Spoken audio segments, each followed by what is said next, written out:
9. The Sleeping Beauty. Hello buddies! Blessing and curse are so powerful. You must think and careful on making every step in your life. Sometimes you will hurt others by not knowing. It will make you a bad person and you will be cursed by others. Sometimes we will get blessings from others when we do good things to them. Blessings are so powerful and they come true. Sometimes we will get cursed by others when we do bad things to them or insult them. They will make your life downfall.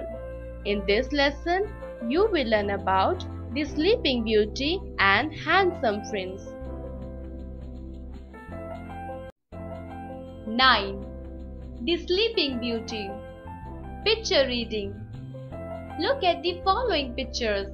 Can you identify them? Think and tell your teacher the same.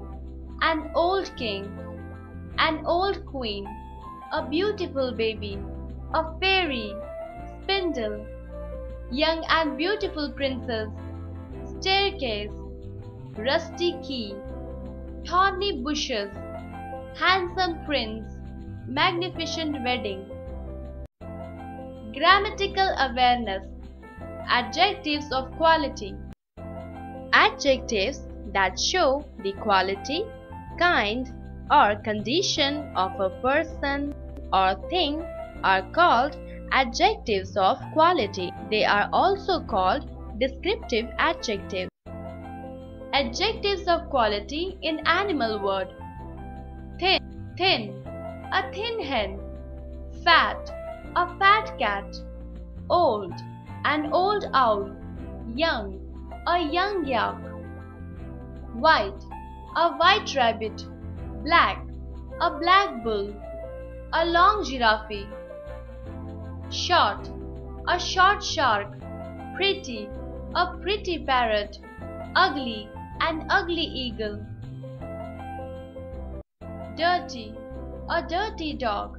Neat, a neat dove. Big, a big pig. Small, a small lion. Clever, a clever fox. Foolish, a foolish camel. Some more examples. Mumbai is a large city. I ate some ripe mangoes and seedless grapes. The child has a smiling face. They live in big red house. Mr. Ramesh is a kind man. The camel is a very useful animal. The dog is a faithful one.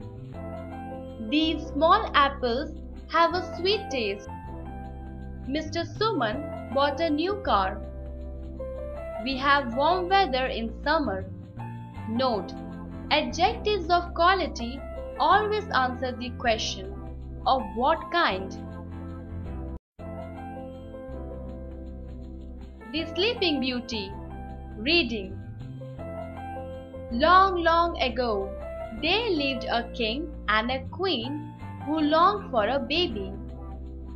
One day, when the queen was bathing in the lake, a frog jumped out of water and said, "Before the end of this year, your wish to have a baby will be granted, and you will give birth to a daughter."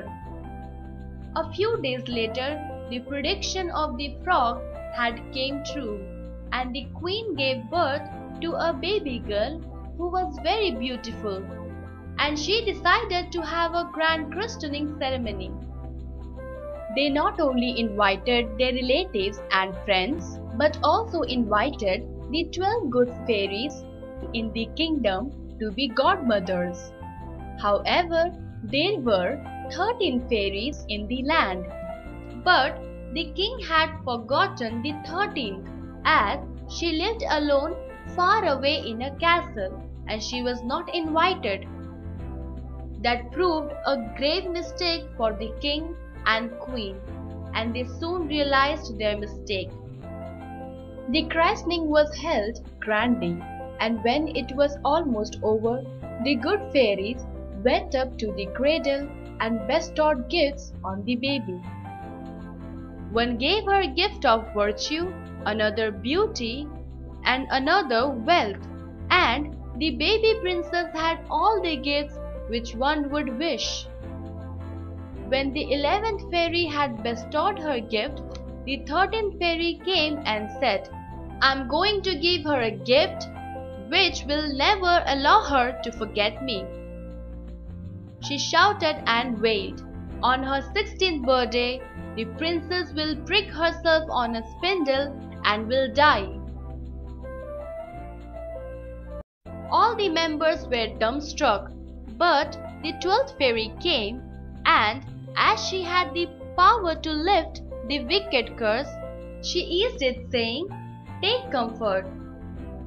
The princess won't die, but falls into deep sleep for 100 years when she pricks her finger on the spindle." The king ordered all the spindles to be banned and burnt as the hope that he would save his daughter from the magic spell of the 13th fairy. He regretted not inviting her for the christening. The years flew, and the princess grew up to be kind and beautiful and was loved by all. On her 16th birthday, her parents were away for part of the day, so the princess was alone for most of the day. She wandered all over the palace and had a look at all the places where she had never been before. Finally, she came to a winding staircase which led to a tower. She climbed up to the staircase and reached a little door with a rusty key in the lock. When she turned it, the door opened and she found an old woman busily spinning flax at a spindle. The old woman greeted her and invited her. The princess asked her, "What are you doing?" The old woman replied, "I am spinning yarn." The princess then asked, "What is that thing that is jumping up and down?" asked the princess. "That's a spindle," replied the old woman. "Will you try it?" The princess took the spindle and began to spin. As soon as she touched the spindle, she fell asleep. The whole palace, along with her parents, who had just arrived, also fell asleep. There was not even the rustle of the dry leaves, as everybody and everything had slept peacefully. A hedge of thorns grew up around the palace, completely surrounding it. Every year the hedge grew higher and thicker, and eventually the flag of the palace roof could no longer be seen. The story of the Sleeping Beauty became a legend in that land. From time to time, princess went to cut the thorns, but they failed in their attempt. So almost all of them gave up the idea of searching for the Sleeping Beauty and returned to their kingdoms. After 100 years, a prince heard about the story of the Sleeping Beauty, who lay behind the hedge of thorns. He knew about the attempts of the other princes who have failed, and he thought, "I want to go and find the lovely Sleeping Beauty for myself." Saying so, he rode to the hedge of thorns, and a mysterious thing happened. When he was about to cut the wild hedge of thorns, a path opened up and the prince rode straight into the palace. The wild thorns closed up to form a hedge once more. He saw the horses, dogs, birds asleep. When he went into the kitchen, he found a boy and the kitchen maid sound fast asleep. The prince looked around and saw the king and the queen also fast asleep. Finally, he came to the tower and opened the door to the little room where the princess lay sleeping. She looked so beautiful that he could not take his eyes off her and bent down to kiss her on the lips. As his lips touched hers, the Sleeping Beauty awoke and fell in love with the prince at first sight. The rest of the palace awoke after their long sleep. It seemed as though time had stood still, and those long years have never passed.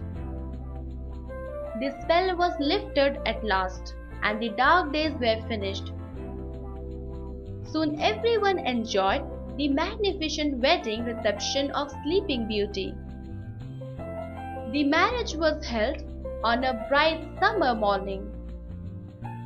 The handsome prince and the Sleeping Beauty lived happily thereafter. No one ever saw or heard about the troublesome 13th fairy. Say the right way. Listening and speaking. A. This section is aimed at improving the student's oral communication. Encourage the student to take up the role play. The princess will never forget me in her life. Please forgive us. Do not bestow a curse on a princess. We beg for your pardon. Don't do it to our daughter. The princess in her 16th year will prick herself to a spindle and die. Stress the right way. Listening and speaking. B. This section is aimed at improving the student's pronunciation. Stress the capital letters in the words. Predict, ceremony, attempt, christened, birthday, mysterious, castle, bestow, wonder, marriage, virtue, surround, spell and tell. Glossary. C. Learn the meanings of the words. Predict, to tell in advance, foretell. Christened, a ceremony conducted for naming a child. Bestow, present. Castle, palace. Virtue, goodness. Curse, evil, misfortune. Prick, drive a sharp point into. Hedge, a fence formed by bushes. Write the right way. Comprehension. 1. Answer the following questions. 1. What did the frog tell the queen? Is the frog's predicament right? Answer. The frog told the queen that before the end of the year, the queen would give birth to a daughter. Yes, the frog's predicament is right. 2. What is the mistake committed by the king and queen? What price did they pay for it? Answer. The king and queen invited the 12 fairies on the baby's christening ceremony, but had forgotten the 13th fairy, and that proved a great mistake committed by them. As a price for it, the 13th fairy cursed the baby. 3. What is the curse given by the 13th fairy? Answer. The curse given by the 13th fairy is on the baby's 16th birthday. The princess will prick herself on a spindle and she would die. 4. Who made the curse easier? Answer. The 12th fairy made the curse easier by saying that the princess will not die, but falls into deep sleep for 100 years. 5. What happened on the princess' 16th birthday? Answer. On her 16th birthday, The princess went up a staircase and reached a little door. She opened the door and found an old woman busily spinning. She took the spindle and began to spin. As soon as she touched the spindle, she fell asleep, and the whole palace also fallen asleep. 6. At last, who had woken up the princess? Answer. At last, a prince went to her and bent down to kiss on the lips. As his lips touched hers, the princess woken up. 7. Finally, what happened to the whole palace? Answer. Finally, the whole palace awoke after their long sleep. It seemed as time had stood still and those long years had never passed.